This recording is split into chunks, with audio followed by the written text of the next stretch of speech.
로마서 강의 23번째 시간이 되었습니다.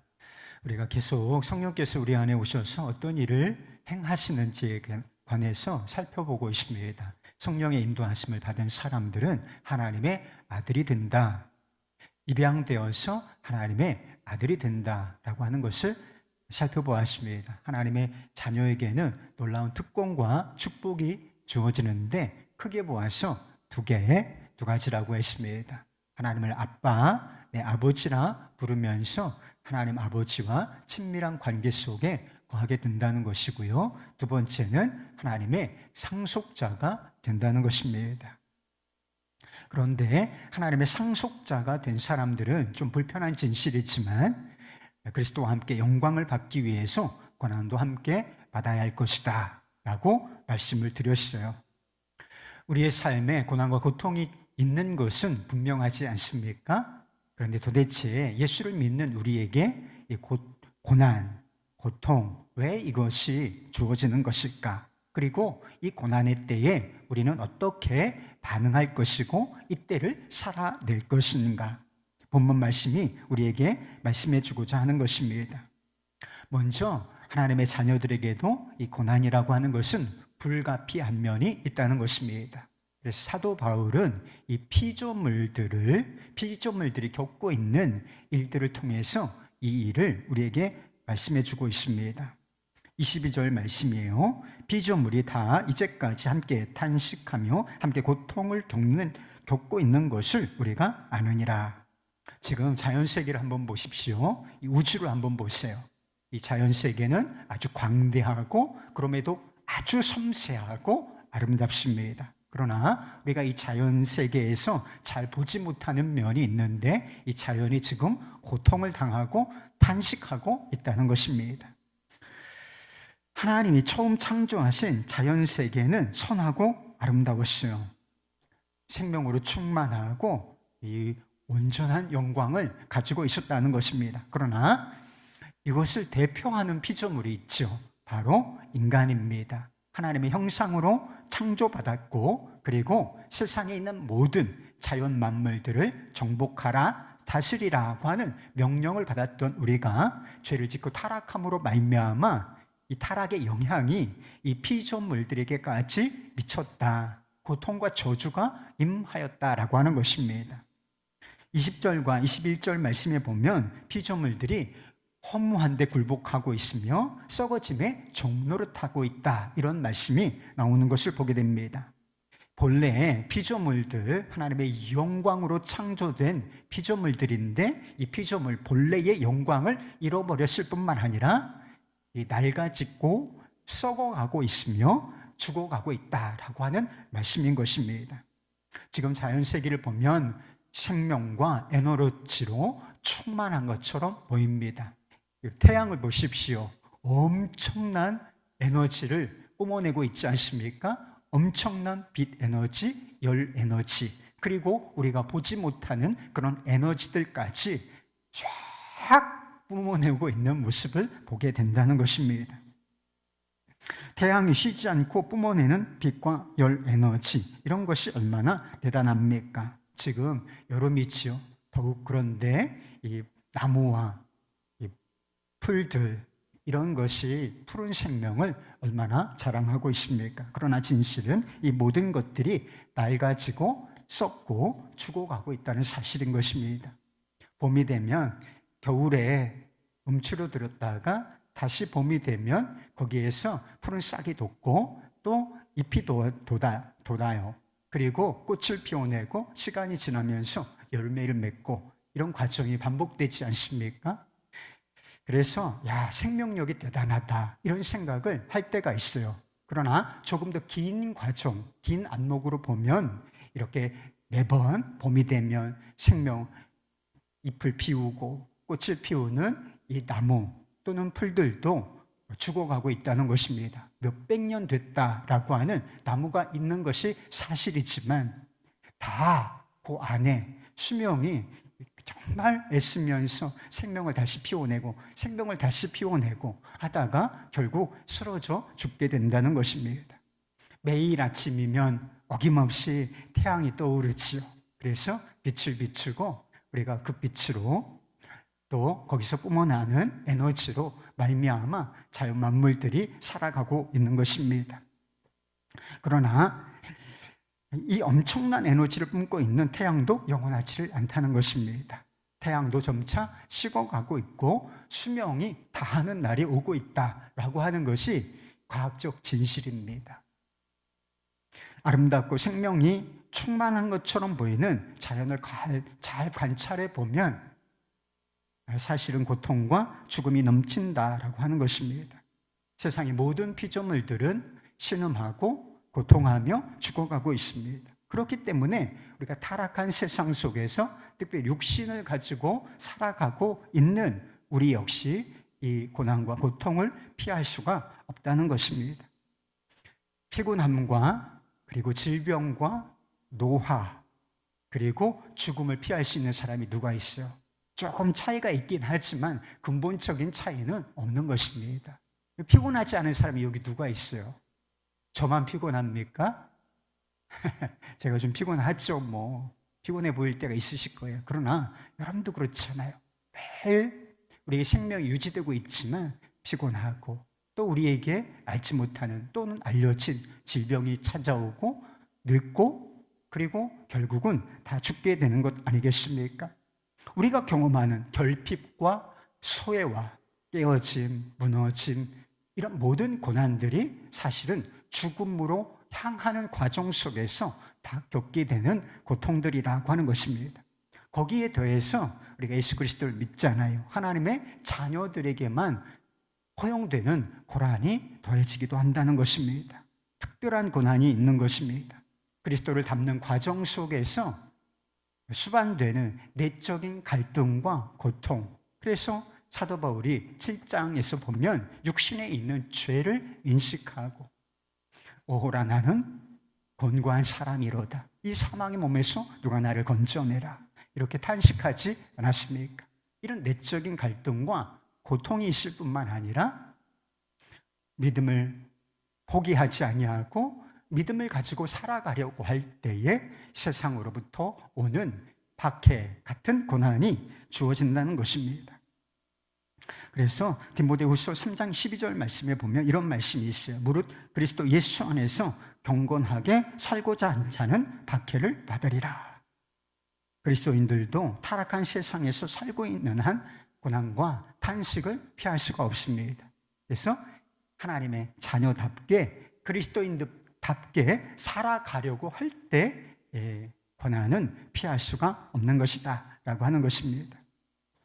그러나 우리가 이 고난과 고통에 대해서 주목해야 할 사실이 한 가지 있다는 것입니다. 그것은 이 고난, 고통 이것이 결코 끝이 아니라고 하는 사실인 것입니다. 고난은 현실이지만 이 고난이라는 현실이 한시적인 것일 뿐이라고 하는 것입니다. 21절 말씀에 보면 탄식하며 고통하는 피조물들이 고대하고 바라는 것이 있다라고 말씀하고 있어요. 그 바라는 것은 피조물도 썩어짐의 종노릇한 데서 해방되어 하나님의 자녀들의 영광의 자유에 이르는 것이니라. 우리는 이미 구원받았어요. 우리 영혼은 이미 의롭고 영화롭습니다. 그러나 우리의 몸까지 그런 것은 아니에요.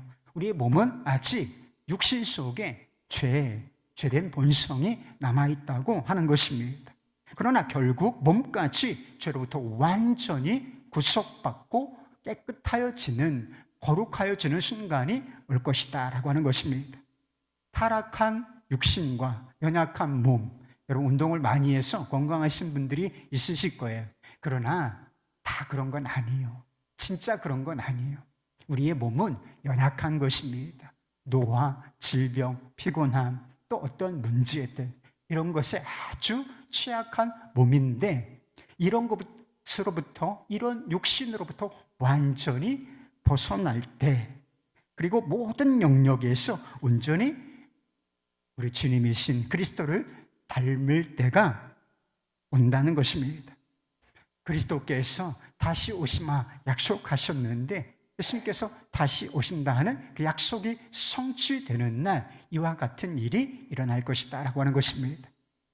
C.S. 루이스라고 하는 분이 영광의 날, 그날에 우리의 삶에, 우리 육신에 어떤 변화가 있을지 이렇게 묘사한 적이 있습니다.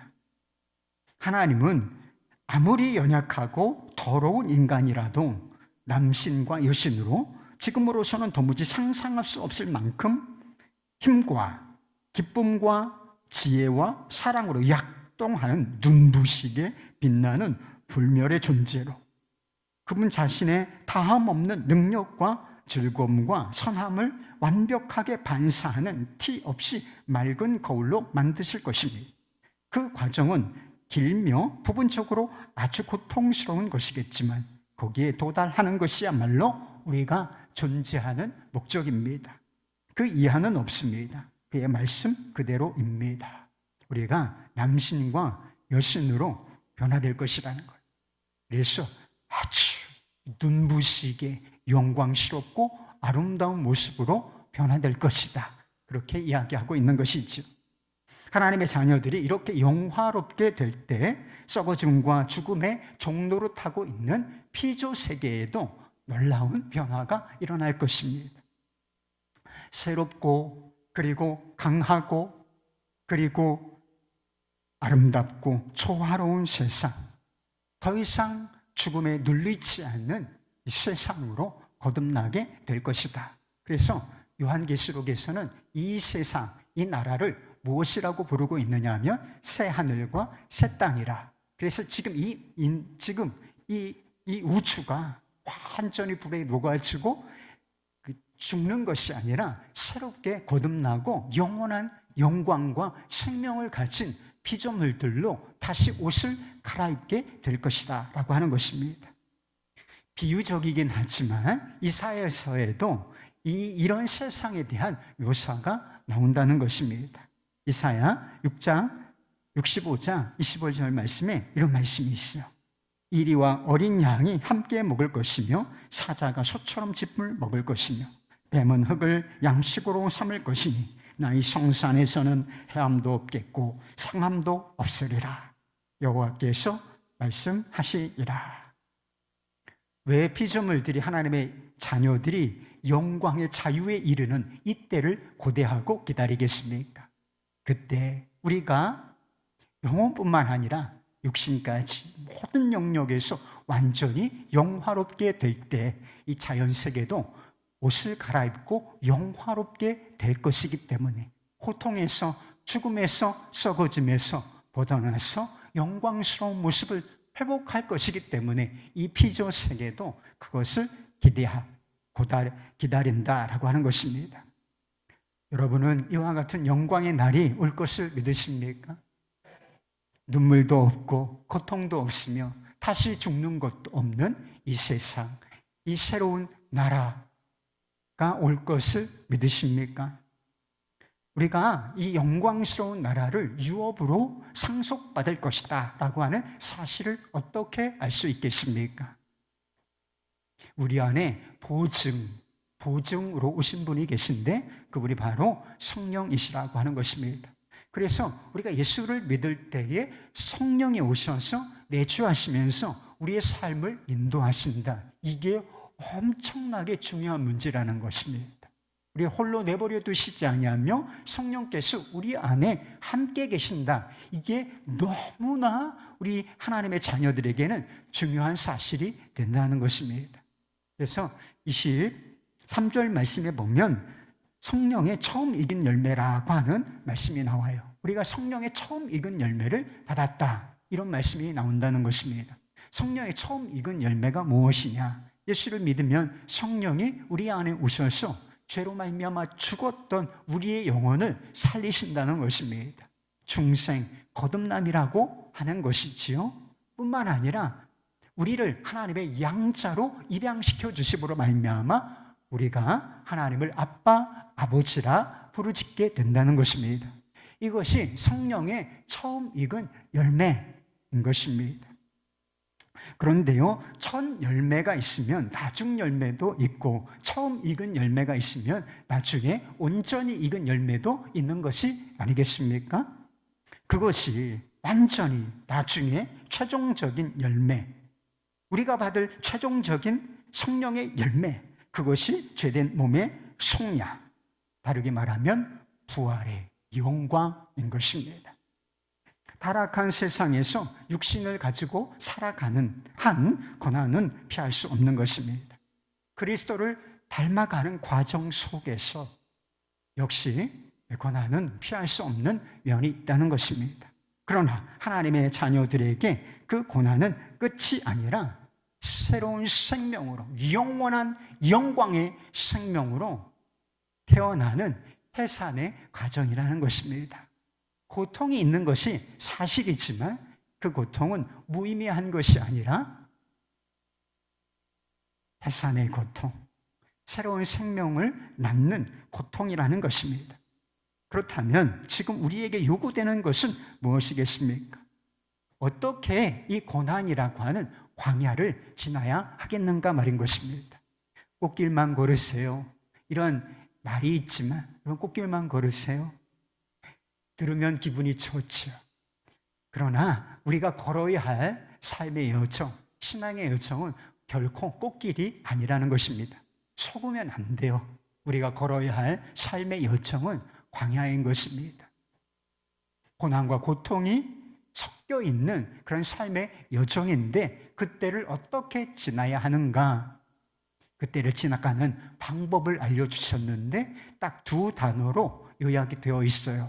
하나는 참는 것이고 참음이고 또 하나는 기다리라 하는 것입니다. 24절, 25절 말씀이에요. 우리가 소망으로 구원을 얻었음에 보이는 소망이 아니니 보는 것을 누가 바라리오. 만일 우리가 보지 못하는 것을 바라면 참음으로 기다릴지니라.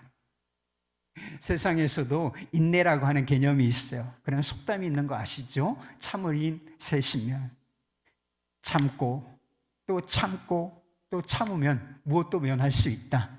살인도 면한다. 이런 이야기가 있는 것입니다. 그러니까 인내를 대단히 중요하게 생각한다라고 하는 것입니다.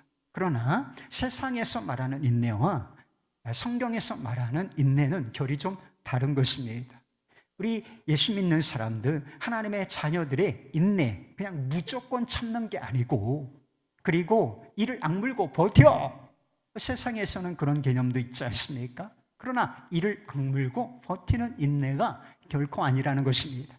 하나님의 자녀들의 인내에 오래 참음에 반드시 포함되어야 할 것이 있는데 그것이 바로 기다림이라는 것입니다. 장차 우리에게 나타날 영광의 날에 대한 소망, 이것이 반드시 있어야 그것이 하나님의 자녀로서의 인내라 하는 것입니다. 현재의 고난이 있고 그것과는 비교할 수 없는 장래의 영광이 있습니다. 고통하며 신음하고 죽어가는 세상 나라가 있고 그리고 영화롭고 영원한 하나님의 나라가 있습니다.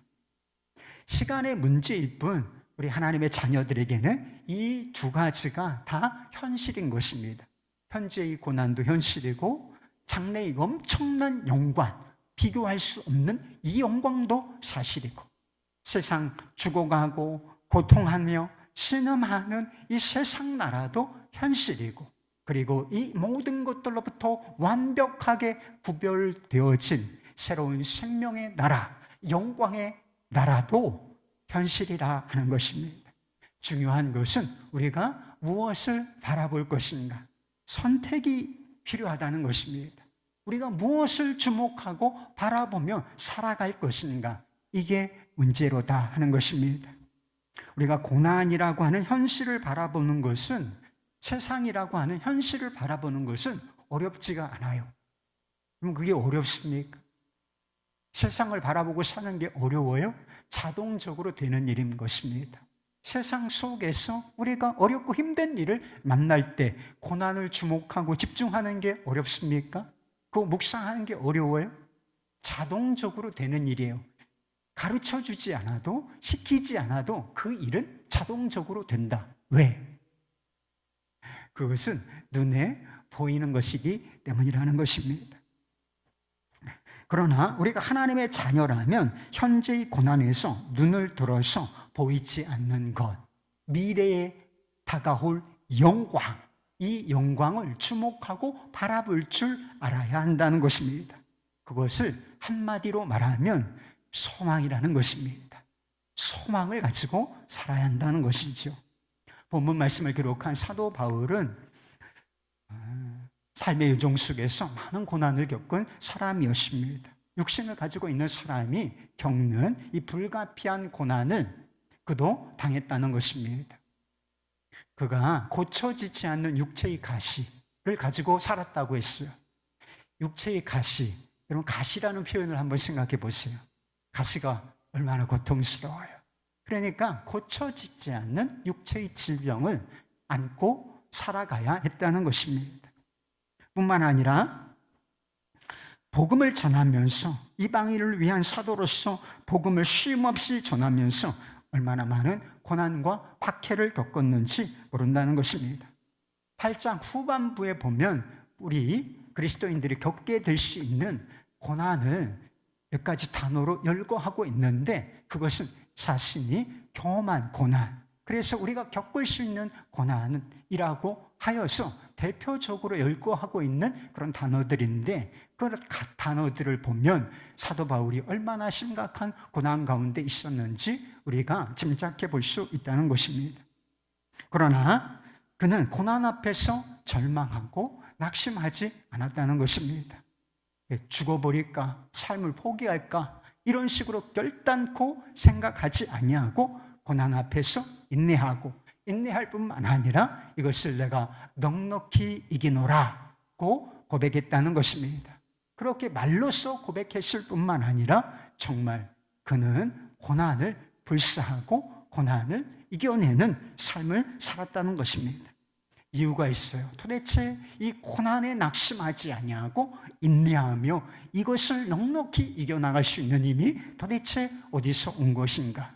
한 가지는 그리스도 예수 안에 있는 하나님의 사랑, 이 끊을 수 없는 사랑을 확신했기 때문인 것이고요. 또 한 가지 이유는 그의 시선이 먼 곳에 머물러 있었기 때문이라는 것입니다. 보이지 않는 세계, 보이지 않는 영광, 그것을 주목하여 바라보았기 때문에 현재의 고난을 그가 넉넉히 이겨나갈 수 있었다라고 하는 것입니다. 미국에 흑인 노예들이 있었을 때가 있습니다. 여러분, 노예로 일평생 태어나면서부터 노예고 죽을 때까지 노예인데 노예로 일평생을 산다는 것이 얼마나 고단하고 고통스러운 것이었겠습니까? 흑인 영가라고 하지요. 그들은 이 고난의 세월을 노래를 부르면서 견뎌냈습니다. 흑인 영가의 주된 사상, 핵심적인 주제가 있는데 그게 바로 무엇이겠습니까? 나그네 정신이고 장차 올 새로운 세상, 미래의 영광, 이것이 흑인 영가의 핵심 주제인 것입니다. 이런 노래가 있어요. 오, 나는 약한 나그네요. 우리가 약하잖아요. 오, 나는 약한 나그네요. 집을 멀리 떠나 여행하는 나그네라네. 그 세상 고통 물러가고 새 날이 오네. 하나님과 함께 살 고향으로 가네. 나를 집으로 데리고 갈 마차가 천천히 그리고 사뿐히 내려오네.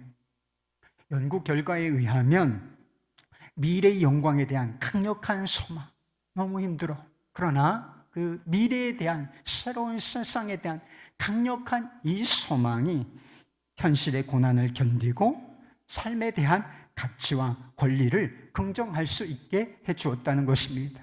비록 천시받는 노예의 삶, 고통스러운 삶이었지만 그래도 살 가치가 있고 삶을 살아갈 권리가 내게 있다라고 하는 것을 긍정할 수 있도록 만들어준 것, 이것이 미래에 대한 강력한 소망이었다는 것입니다.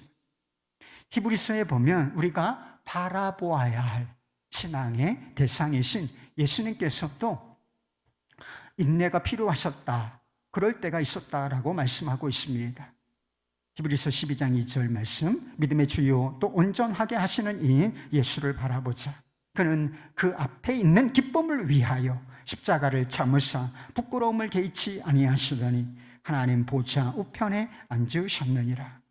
예수님께서도 십자가의 고난을 참으셔야 했다는 것입니다. 십자가 이 고난은 고통스러운 것일 뿐만 아니라 죽음에 이르는 고통일 뿐만 아니라 수치스럽고 부끄러운 모욕적인 그런 고난이었습니다. 그런데 이것을 참아내셨다는 것입니다. 개의치 않고. 어떻게 해요? 그 앞에 있는 기쁨을 바라보시면서 그 고난을 통과해내셨다라고 하는 것입니다. 장차 형실로 다가올 부활과 하나님 보좌 우편에 앉으실 그 영광, 그 기쁨을 내다보심으로 말미암아 현재의 수치와 고난과 죽음에 이르는 고통을 우리 주님께서 참아내셨다라고 하는 것입니다. 우리의 문제는 너무나 근시안이라는 것, 우리가 앞을 내다볼 줄 모르는 그런 근시안이라는 것입니다. 고난이라는 현실만 바라볼 뿐 미래의 영광을 내다보지 못한다는 것입니다. 그래서 작은 고난 앞에서 낙심하고 인내하지 못하고 절망하고 이런 상황이 벌어지고 있다는 것입니다. 국화옆에서라고 하는 시를 쓴 시인을 아십니까? 서정주 선생이신데요. 문학계를 위해서 많은 공헌을 하신 분이시지만 우리 중에 이 서정주 선생을 존경하는 사람들은 많지 않은 것 같습니다. 일제강점기에 친일을 한 경력이 있기 때문이라고 하는 것입니다. 그래서 해방된 이후에 어떤 사람이 좀 안타까운 마음으로 선생에게 그런 질문을 했다는 것입니다. 선생님, 왜 그때 친일을 하셨습니까? 근데 선생이 내놓은 대답이 그거였어요. 내가 일본이 그렇게 빨리 망할 줄을 몰랐어. 그러니까 세상을 멀리 내다보지. 그러니까 이 강점기, 이 일제의 강점기가 끝나지 않을 것 같다라고 하는 그런 생각, 마음의 좌절이 있었기 때문에 그가 인내하지 못하고 그럴 바에야 그냥 친일하면서 편안하게 살아야 되겠다, 이런 생각을 했던 것이 아닌가 싶습니다. 만약에 그가 10년 후에 혹은 20년 후에 일본이 망할 것이다, 조국이 해방되는 이 영광스러운 나라가 올 것이다 라고 하는 사실을 알았고 그 날을 기다렸다면 그가 어떻게 반응했겠습니까? 현재의 고난의 현실이지. 그러나 이 고난 앞에서도 그가 인내하고 견뎌내지 않았겠습니까? 선생에게는 조국이 해방될 날 것이라는 사실이 알려지지 않았어요. 그러나 우리에게는 몸을 포함하여 이 우주적인 해방의 날, 자유의 날이 오고 있다라고 하는 사실이 너무나 주의 말씀으로 분명하게 선포되었지요. 몇 날, 며칠, 몇 시, 이것은 정확하게 알려지지 않았지만 이 날이 올 것이다 라고 한 분명한 말씀의 선포가 있고, 그리고 그때가 이를 때에 어떤 징조가 있을 것인가. 그래서 모든 족속, 모든 나라의 복음이, 그리스도의 복음이 전파된 이후에 이 나라가 임할 것이다 라고 하는 말씀이 있다는 것입니다. 여러분은 그 날을 참음으로 기다리고 계신가요? 그리스도인들에게는 현실이 아무리 어려워도 그것은 동굴이 아니라 터널인 것입니다. 사방이 막힌 것처럼 보일 수는 있지만 진짜 막힌 것이 아니라 뚫고 지나갈 수 있는 터널이라는 것입니다. 그리스도인들에게는 해방과 영광의 날이 이미 예정되어 있기 때문인 것입니다. 고난이 주변 고난으로 삶이 어두워진 것처럼 보일지라도 시선을 조금 더 멀리 내다보면 뚫려 있는 것이 있다는 것입니다. 그 뚫려 있는 것을 통해서 빛이 쏟아져 들어오고 있다는 것입니다. 부활과 완성된 하나님의 나라, 그 영광의 빛이 한가득 쏟아져 들어오고 있다는 것입니다. 이것을 바라보지 못하고 어둠에 사로잡혀서 그저 주저앉아 있다면, 삶의 의욕을 잃어버리고 포기하고 있다면 그것이 얼마나 어리석은 일이겠습니까? 고통으로 탄식하며 죽어가고 있는 이 자연도 아름답지 않습니까? 그래서 우리가 자연을 아름답다고 느끼고 있는 것입니다. 마찬가지로 피할 수 없는 고난과 고통 가운데 그런 여정을 지나가야 하는 우리도, 우리의 삶도 아름다울 수가 있는 것입니다. 어떻게 해요? 신부된 자의 마음으로, 신부처럼 정결한 마음으로 우리에게 영광의 날을 가르쳐 오실 주님을 기다릴 때인 것입니다. 그리고 마지막 그때에 우리가 부활의 몸을 입을 때에 온전히 우리 주 예수 그리스도를 닮게 될 것인데, 성령의 온전히 익은 열매를 받게 될 것인데, 우리가 주님을 닮은 사랑으로 살 때인 것입니다. 예수님께서 왜 고난과 죽음이 가득한 이 세상으로 뛰어 들어오셨는지 한번 생각해 보셨나요? 우리는 우리가 당하는 고난은 피할 수가 없는 것입니다. 피하고 싶지만 결국은 피하지 못하고 다 당할 수밖에 없지만, 예수님께서는 고난을 피할 수 있으셨지만 그 고난을 피하지 아니하시고 자기의 것으로 끌어안으셨습니다. 왜 이와 같은 선택을 하셨는가? 죄로 말미암아 이미 죽었고 그리고 완전히 죽어가는 우리를 사랑하셨기, 그리고 이 세상을 사랑하셨기 때문인 것입니다. 많은 사람들이 고통에 고통을 더하고 죽음에 죽음을 더하는 방식으로 살아가고 있어요. 이게 어떤 삶이냐? 지나친 경쟁, 그리고 시기와 질투, 다툼과 분쟁, 남용과 착취, 이와 같은 것들이 고통에 고통을 더하며 죽음에 죽음을 더하는 방식으로 살아가는 거예요. 영광의 날을 기다리는 하나님의 자녀들이 이렇게 살 수는 없지 않겠습니까? 고통하며 죽어가는 자연, 그리고 육신적으로 그리고 영적으로 죽어가는 사람들, 고통하며 죽어가는 사람들, 다 우리가 사랑으로 끌어안을 대상이라는 것입니다. 비록 우리의 삶에도 그들과 같은 고난과 고통이 있다고 할지라도 말입니다. 암울한 시대에 함께 고통하던 영혼이 쓴 시가 있어요. 기독교인이라고 알려진 윤동주 시인의 서시예요. 아시죠? 죽는 날까지 하늘을 우러러 한 점 부끄럼 없기를, 잎새에 이는 바람에도 나는 괴로워했다. 별을 노래하는 마음으로 모든 죽어가는 것을 사랑해야지. 그리고 나한테 주어진 길을 걸어가야겠다. 오늘 밤에도 별이 바람에 스치운다. 한 영성수련회에서 한 청년 자매의 간증을 들었던 적이 있습니다. 겉으로는 건강하고 밝아 보이는 자매였는데 좀 충격적인 사실은 이 자매가 암에 걸려 있었다는 것입니다. 그것도 원인도 잘 알지 못하는 다발성암 사기. 암으로 인한 고통은 진행 중이었고 그때도 이런저런 치료를 받고 있는 상황이었습니다. 이런 상황 속에서 누가 기쁨을 이야기할 수가 있겠습니까? 그저 절망하지 않으면, 그저 다른 사람을 원망하지 않으면, 삶의 끈을 놓지만 않으면 다행이라고 할 수가 있는 것이지. 그런데 이 자매는 자신의 마음속에 기쁨이 있다고 고백하였습니다. 그 말뿐이 아니라 그녀는 기쁜 얼굴을 하고 있었습니다. 그리고 다른 사람을 위로하며 격려하고 섬기는 자리에 와 있었다는 것이죠. 이런 일이 어떻게 가능하겠습니까? 이런 일이 도대체 어떻게 가능한 것인가요? 그리스도 안에 있는 믿음과 그리고 소망과 사랑 외에는 설명할 수가 없는 일이었습니다. 하나님의 자녀들에게 고난은 끝이 아닌 것입니다. 죽음이라는 절망조차 결코 끝이 아닌 것입니다. 우리에게 최고의 날, 영광의 날은 아직 오지 않았다라고 하는 것입니다. 여러분, 우리에게 최고의 날은 아직 오지 않았다.